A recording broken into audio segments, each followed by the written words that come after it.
ট্রেনের মতো সড়ক পথেও বাড়তি চাপ, তবে তেমন ভোগান্তি নেই এখনো। মহাসড়কে তীব্র যানজট না থাকায় বাস ছাড়ছে সময় মতোই। পরিবহন সংশ্লিষ্টরা বলছেন ঈদের আগে ভাগে যাত্রীর ভিড় আরও বাড়বে। রাজধানীর গাবতলী বাস টার্মিনালে ভোর থেকেই বাড়তি ব্যস্ততা। ঈদের ছুটিতে যারা সড়ক পথে যেতে চান উত্তর বা দক্ষিণবঙ্গের বিভিন্ন গন্তব্যে, তাদের অনেকেরই যাত্রা শুরু হচ্ছে এখান থেকে। টিকিটের দাম আগে ছিল 700 টাকা, এখন 955। সব থেকে খুশি ওই বেশি, ঈদের দাদা দাদির কাছে যাচ্ছে। কিন্তু আসলে আমার জানা নেই যে আদৌ মালিক সমিতি যদি ওরকম নিধন করেই থাকতো তাহলে একটা চার্ট বা কোনো কিছু থাকতো।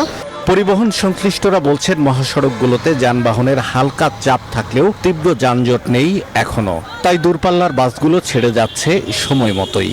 যাত্রী আছে টুকটাক মোটামুটি যাচ্ছে আর কি, মানে বেশি একটা চাপ নাই। নরমালি যে জ্যাম সেটাই হয়তো কালকে একটু জ্যামটার পরিমাণটা বাড়বে।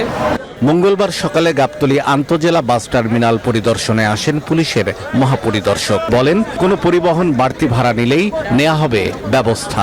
বাংলাদেশে সকল ইউনিটকে বলে দিয়েছি, শুধু ট্রাফিক নয়, এই ঈদ যাত্রা সুষ্ঠু সুন্দর করার জন্য সকল ইউনিটের অফিসাররা এবং ফোর্স এখানে ডিপ্লয় থাকবে, সারা বাংলাদেশ সব জায়গাতে।